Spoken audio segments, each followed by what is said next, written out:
Good morning, everyone, and welcome in our weekly live analysis session brought to you by ONEPRO. This is Mohanad Yakout, and I'm the Global Head of Market Research. What is the weekly live analysis all about? Basically, this is a new analysis session that we will be adding to our traders. This will be on every Monday of every week, exactly on 11 a.m. with Dubai time, which is GMT plus 4. We will be basically live with you every Monday. We will be discussing the markets. What are the important news and events that we will be looking for in the next week, as well as the technical analysis and the expectations as per the technical analysis. This will be a weekly live session. You can basically tune in on every week and ask questions, get some analysis, and we will make sure that the discussion will be open for all, and we'll make sure that it will be very beneficial for you as a trader. So today basically is the 31st of October. It's a Monday, a beginning of a new trading week. And we will be discussing today what will happen during the next week. So let's start quickly with the economic agenda. Make sure that if you have any comments, please leave it, or if you have any questions, please leave it in the comment section. And I'll make sure that by the end of the session, we will have a Q&A session so we can answer all of your questions right away. So let's start with the economic agenda real quick.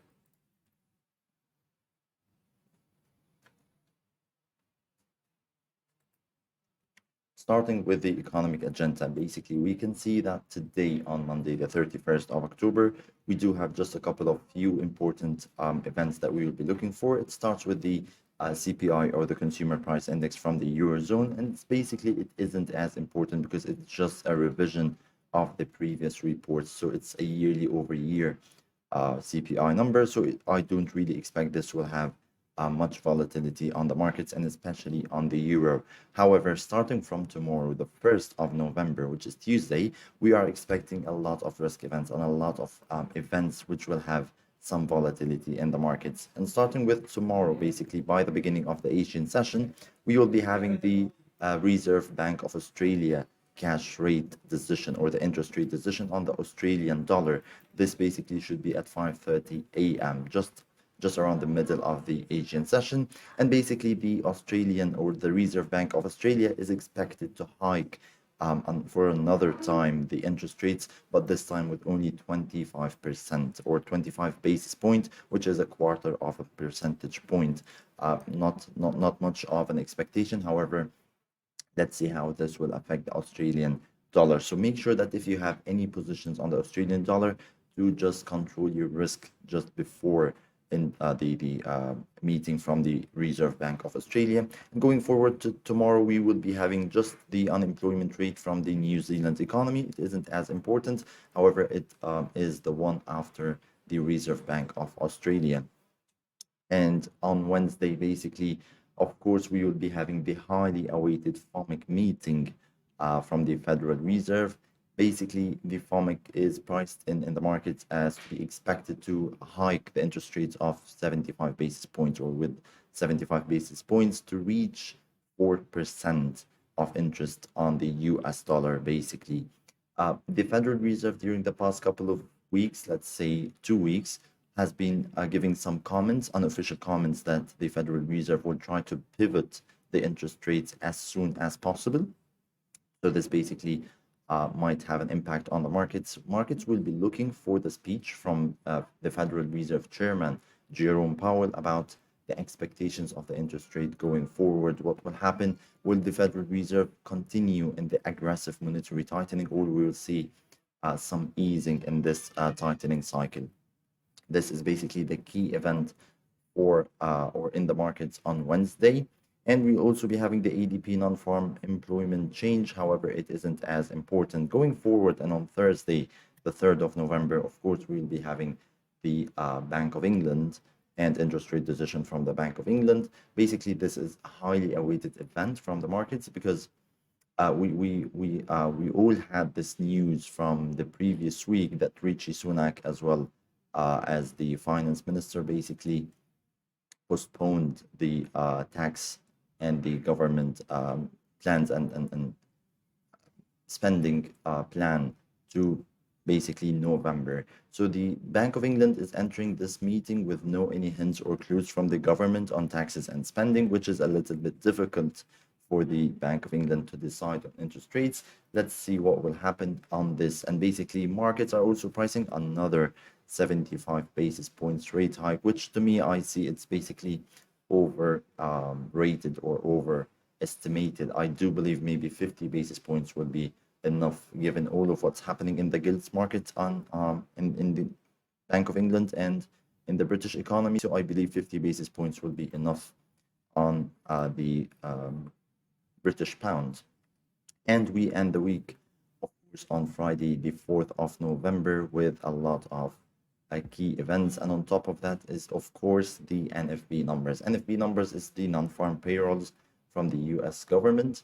And it's the key or the main, let's say, the labor market indicator during all of the week. So basically, Friday will be the first Friday on the 4th of November, and we'll be expecting the NFP numbers or the non-farm employment change, as well as the unemployment rate from the US economy to be announced. However, the NFP to me looks like we will be having a bearish number.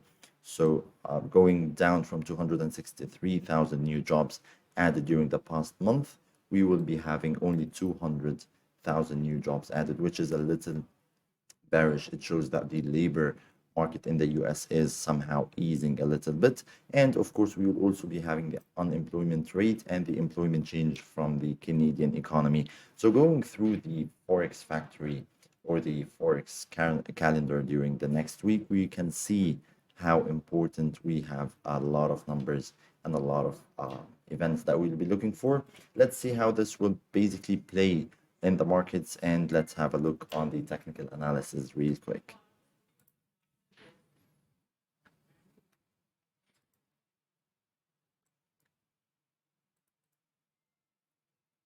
Starting with the technical analysis here on the US dollar index. Um, Basically, as this is a weekly analysis, so we'll be focusing more on the daily and the 4 hour time frame. If you have any questions, you can basically leave it in the comment section. If you want some short-term analysis, or maybe the 30 minutes or the 1 hour time frame, if you're a short-term trader, of course, you can leave a comment and we will be answering this real quick for you. So on the dollar index and on the daily time frame, this basically what's happening here. I can see this is a weakening of the dollar, because basically we are having a lower high as well as a slightly lower low. Prices broke below the levels of 110 points on the dollar index, just a brief break below, and we're currently trading higher one more time. So the dollar is edging higher. However, I believe this move higher on the US dollar is a weak move, and I don't expect that this will be sustained during this week. So I believe that this upward move should basically reach by far, or the utmost resistance should be the 112 points, and then we can continue the move downwards, because we do have two key support levels that we'll be looking for, which is the 108 and the 105. The 105 is still so far away that we will be looking for. However, on the daily time frame and during this week, I do really expect to see the levels of 108 levels. So a move to the upside, another move to the downside to test the main support of 108 is something that I'll be highly waiting for and looking for on the dollar index during this week. And that's for the dollar. The dollar easing to the downside, this definitely means that we will be having some strength and some relief on other currencies, giving the euro, the pound, the Australian, New Zealand, major currencies, all of the major currencies, and of course, gold and US crude oil. So having a look on the euro, what's happening on the euro is just like what's happening on the dollar index, however, on the exact opposite side. So we're having here a slightly higher low and a slightly higher high.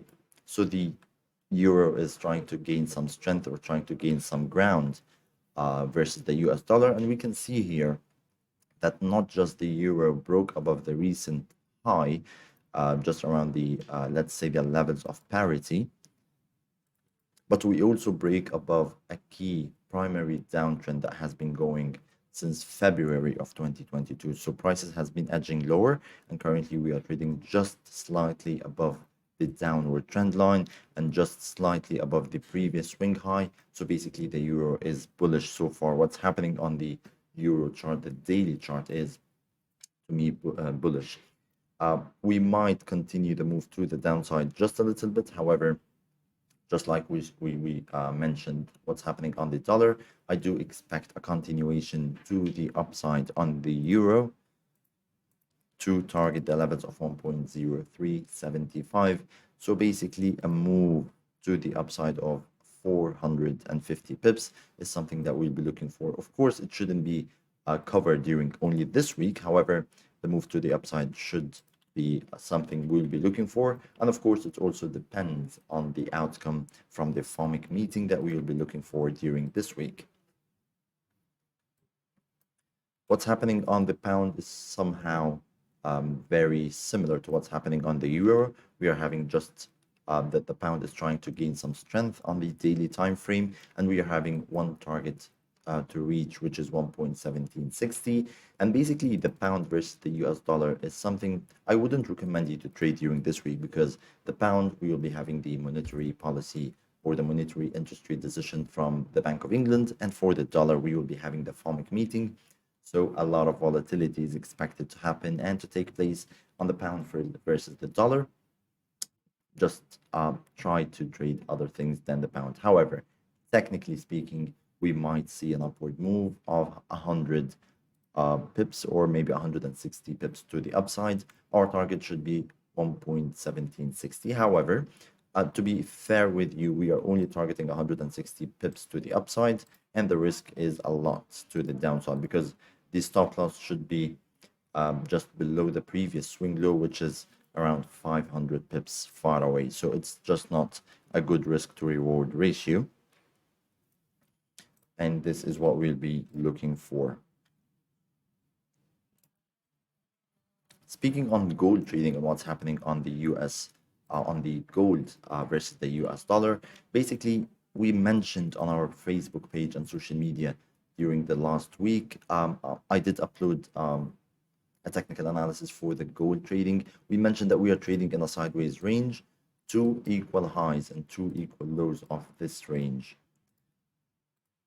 Basically, the resistance is around the $17.30 per ounce, and the support is around $16.20 per ounce. So it's a continuation of a sideways move. Basically, gold is back to trading again near the support level.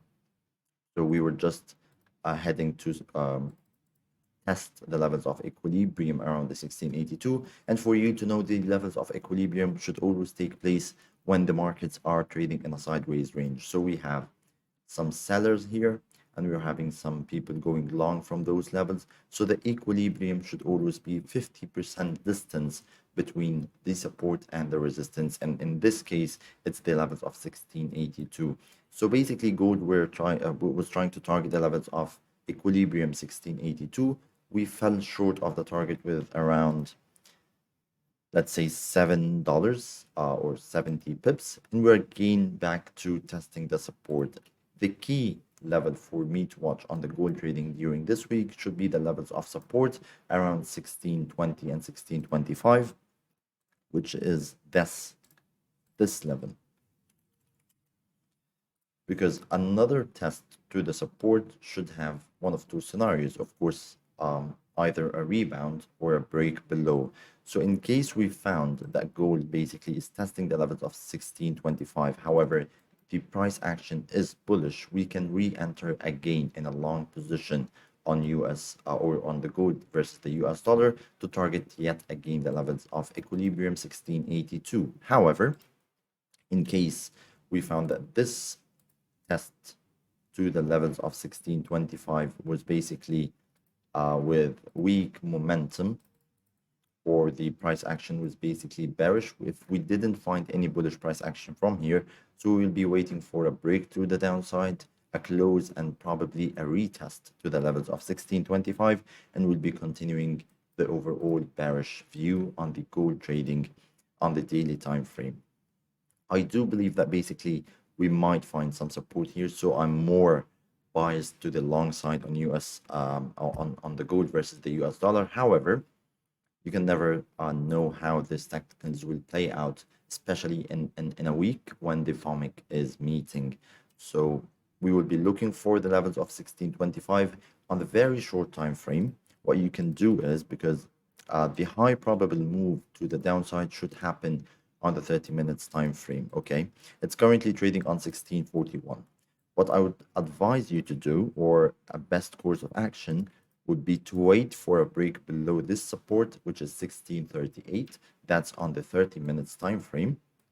Whenever we have a break, close, and a retest below, you can definitely target the levels of 1625 or 1620, which is the major support level on the 4 hour and the daily time frame. So this should basically be a key short position that you could basically take around $17, which is 170 pips. Very good enough.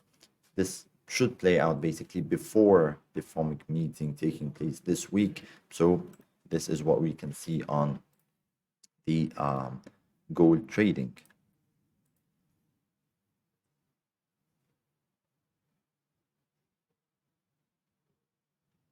Okay, having a look on the US crude oil, we also mentioned in our analysis last week on our social media platforms that the US crude oil still on the major outlook or on the long time frame still basically looks bearish to me. Um, this upward trend that started basically back on April of 2020 during the COVID crisis and so on, we had a brilliant upward trend, a sustained one.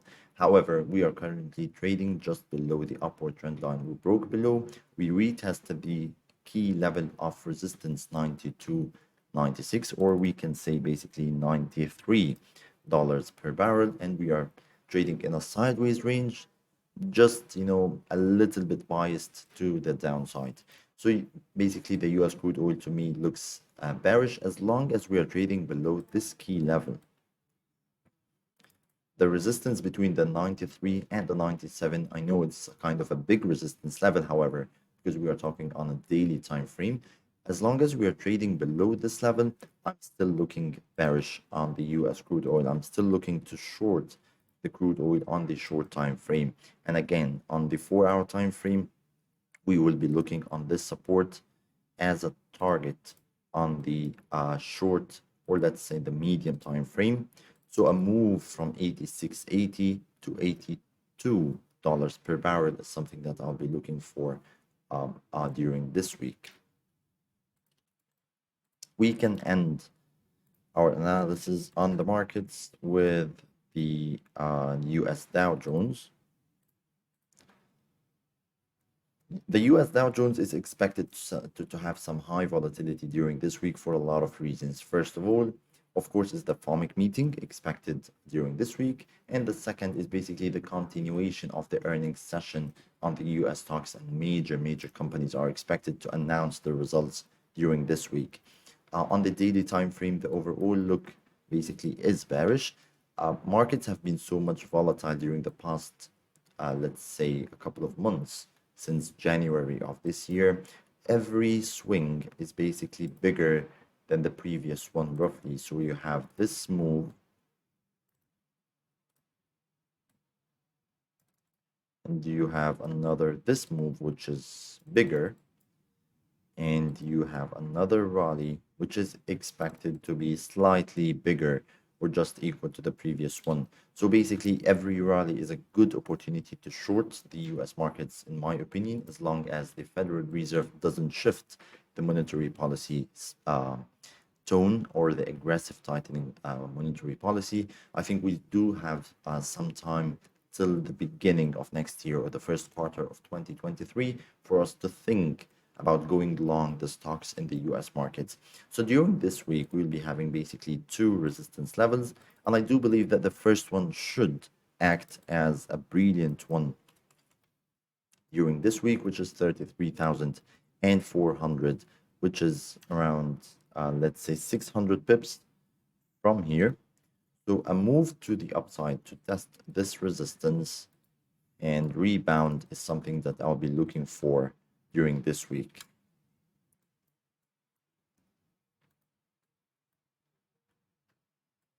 On the 4 hour time frame, we can see that we just broke above kind of a good resistance.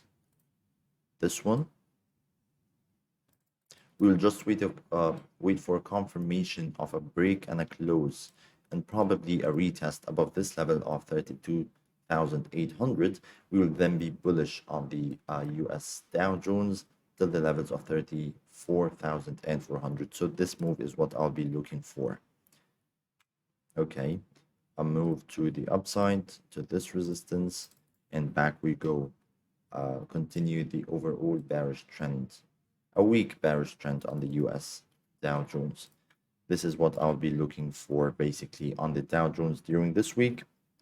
And basically, I can see that markets are expecting some volatility during this week due to the risk events that we will be waiting for: the FOMC, the Bank of England, the NFP numbers, the Reserve Bank of Australia, some CPI numbers. Of course, this will add to the heightened volatility on the markets. So we do expect a very exciting and interesting week. However, please make sure that you stick to your risk management tools and the portfolio management, just to make sure that when you lose a trade, you basically don't lose too much in one single trade and you can recover. Please try to avoid the drawdown as much as possible. If you have any questions, please leave it in the comment section. And starting from tomorrow, Tuesday, basically we'll be having a daily markets outlook, a short video of 2 to 3, maybe 4 minutes to discuss those analysis that we had in the weekly live session. What are the updates if we're going to change our bias on any specific instrument. So we'll be giving you daily updates in a daily recorded video, not a live session, however, a daily recorded video to be uploaded on our YouTube channel, Facebook page, Telegram channel, LinkedIn, everything. You'll just find us on all social media platforms, just to make sure that we are beside you whenever you are. So starting from tomorrow, we'll be having those daily market outlook videos to update you on what's happening in the markets. And for the next week, of course, we'll be having another weekly live session. So a live session on Monday to give an overall outlook of the markets, followed by 4 videos on Tuesday, Wednesday, Thursday, and Friday to give you updates of what's happening in the markets. Of course, at any point of time, you can send me or send us a message on our Facebook page or any social media platform. If you have any question, please approach us and we are here to answer and to help you. Thank you so much for this opportunity today for the live session, and I hope to see you soon. Please stay safe.